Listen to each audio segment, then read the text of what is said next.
Viewers চেফছ flavour mix কিচেনৰ আন এটা ভিডিঅ'লৈকে আপোনালোকক স্বাগতম জনাইছোঁ। আজি বনাব লৈছোঁ শ'ল মাছৰ তৰকাৰী। চাহ কৰক, এয়া অতি সহজে বনাব পৰা এটা ৰেচিপি হয়। আপোনাৰ ঘৰত যদি আলু আছে আৰু আপুনি বজাৰৰ পৰা শ'ল মাছ লৈ আহিছে, তেতিয়াহ'লে এই ৰেচিপিটো একেবাৰে আপোনাৰ কাৰণে সহজ এটা ৰেচিপি।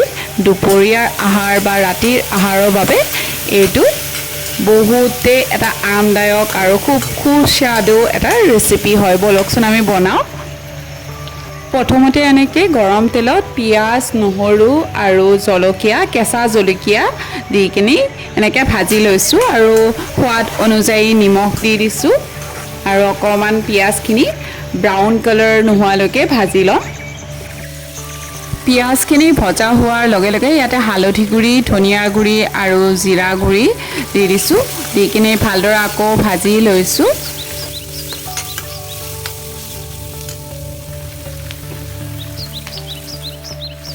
এতিয়া কাটি থোৱা শ'ল মাছখিনি দি কিনি এনেকুৱাকৈ মছলাৰ সৈতে আকৌ ভালদৰে ভাজি ল'ম।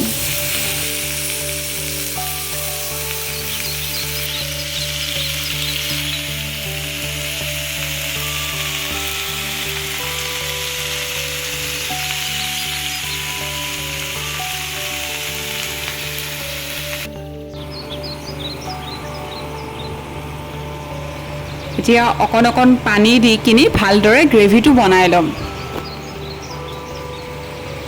মাছখিনিৰ লগত মছলাখিনি ধুনীয়াকৈ মিহলি হৈ গৈছে, এয়া চাওক।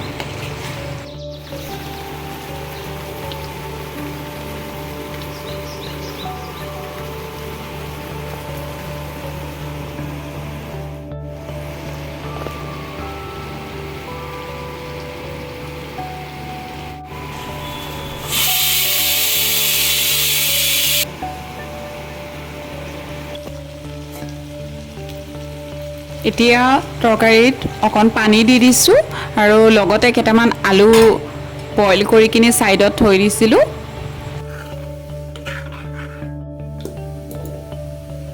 এতিয়া বইল কৰি থোৱা আলুখিনি তৰকাৰীত দি দিছোঁ আৰু ভালদৰে উতলিবলৈ দিম, যাতে মছলাখিনিৰ সৈতে মিক্স হৈ যায় ভালদৰে আলুখিনি।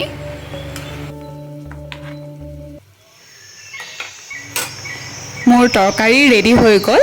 আপোনালোকে ভিডিঅ'টো চাই কেনেকুৱা পালে কমেণ্টত জনাব আৰু অতি সহজ ৰেচিপিৰ বাবে চেফছ ফ্লেভাৰ মিক্স কিচেন চেনেলটো ছাবস্ক্ৰাইব কৰি ল'ব।